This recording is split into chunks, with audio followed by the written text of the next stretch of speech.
It's time. We have the Royal Enfield Himalayan with us, and with that we have two of its closest competitors.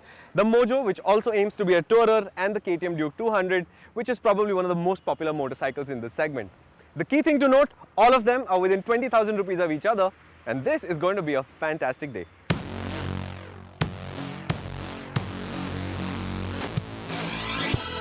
Is this a direct comparison that results in a clear winner? I don't think so. The three motorcycles here are close to each other in price and they're close in promised performance, but I would find it hard to believe that a lot of riders will be struggling with this decision. However, I do think the Duke 200 and the Mojo are good motorcycles to set the context for the Royal Enfield Himalayan, which is for the moment India's only purpose-built affordable adventure tourer. Let us start with how they look. The KTM 200 Duke has been around the longest and it is a familiar design to our eyes now. It still looks uncompromisingly sharp and its array of up-to-the-minute equipment, radial brakes, upside-down forks and all that, it's still unrivaled. What I really like about the styling of the Duke is that it backs up its visual promise with performance. It looks sharp and fast, and that's how it goes as well. The Mahindra Mojo is a harder design to critique. The headlight fairing is imposing, the golden upper frame rails are distinctive, and the muscular tank is at the very least unique. But a cohesive or flowing design it is not. It does reveal top drawer equipment though, upside down forks in fetching gold, Pirelli tires, Spanish source brakes. The Himalayan shouldn't be able to keep up here. It's got no fancy equipment or bells and whistles really. But the Himalayan's designers have actually nailed the brief. It's a simple, straightforward design that attracts people with its direct, functional promise rather than anything else. The design, in fact, directs your attention to the next thing, which is to ride it and go chasing the horizon. I'm really happy to say that the chassis on the Royal Enfield Himalayan is super impressive. The first ride turned weird and we know this, the weather was bad and all of those things, but there was the sign of a very good frame in there. And now that I've put about 500 kilometers on that bike in Bombay traffic, on the highways outside, on mountain roads in this area, I can tell you that that is a really well done thing because the suspension setup is beautiful. It's very comfortable on good roads. It's really good on bad roads. It knows exactly how to handle no roads at all, places like where we are at right now.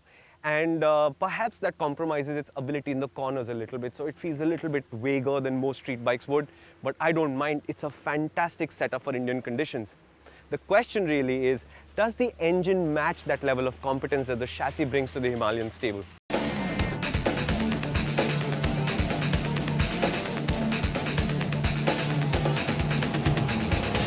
The LS410 is such a difficult engine to discuss because there's so many nice things about it and so many things that you just wish Royal Enfield had done and given it more. And I'll explain that. For example, 411cc engine, how hard do you think an overtake, let's say you're already going 100 down the highway, how hard should it be to overtake something? Not that the bike struggles, but I think it should be able to do it much easier than what it does. I think it's a very conservative engine.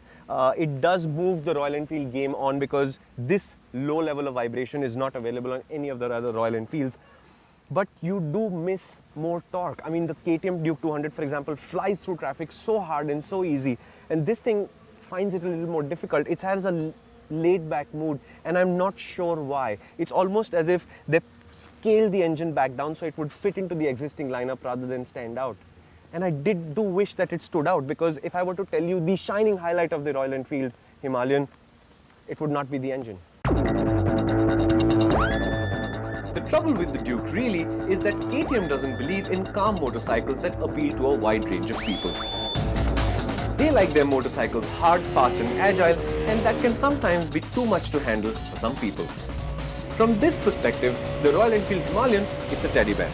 Despite its imposing size, especially when you're standing next to it, this is a super friendly motorcycle.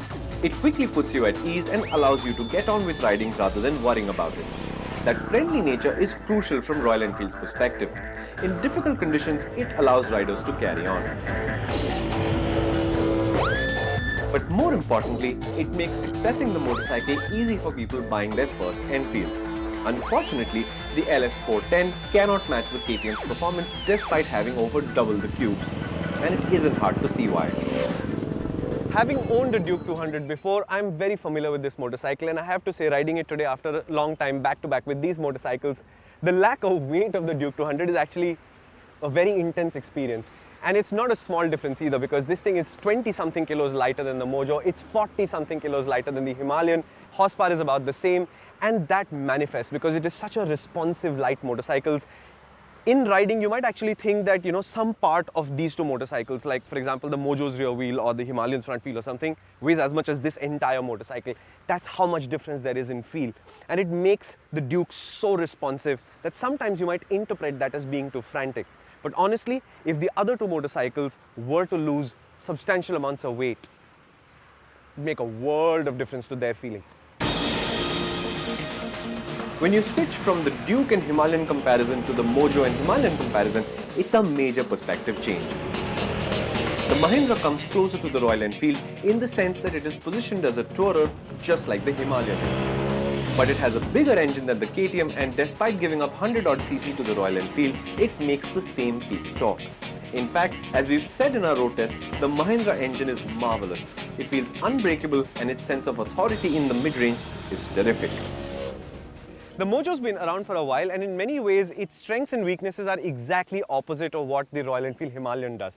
To give you an example, I really like this engine. Mahindra's first all-new two-wheeler engine that really impresses. Very strong mid-range, very good control over refinement. You can cruise at the highway, any speed you choose. The engine never feels like it's working too hard. The revs could be high, the revs could be low, but it never has a sense of strain. It's something that I think the Himalayan would have done well to offer.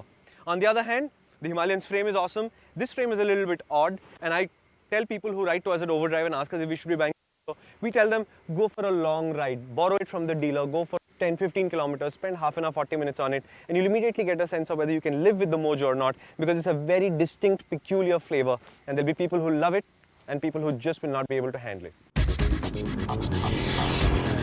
To summarize then, the Duke offers terrific, unrelenting performance, but its appeal is of a specific up-tempo nature that will alienate a few people who'll want a calmer motorcycle. The Mahindra Mojo has long-legged performance in an odd handling package that will also not suit many riders' expectations from a touring motorcycle. In that sense, the Royal Enfield Himalayan is rather well done. It is quite capable in general and a lot more capable off-road than both of the other motorcycles, to be sure. The only reason to not buy the Royal Enfield then is perhaps that the LS 410 doesn't seem to have the same composure and guts as the chassis. But knowing all this, does it make it any easier? Interesting place to be in. So the Duke 200 is the most affordable motorcycle here, 1,62,000 rupees on-road Mumbai. Promises to be a sharp street bike. That's exactly what the chassis and the engine deliver. Proven motorcycle, been around forever. You only have to remember, 2017 you get a completely new one. So I'm not sure if you want to rush into that purchase right now, unless of course you're in a hurry. At the other end, the Mojo, 1,90,000 rupees on-road Mumbai approximately. Lots of expensive gear on the bike, but the biggest thing about the Mojo is that while it does tour, it tours in a very specific way, and you'll either love the way or you'll completely hate it. So go take a test ride, spend a lot of time with it, and you'll figure out whether you're a Mojo type or you're not.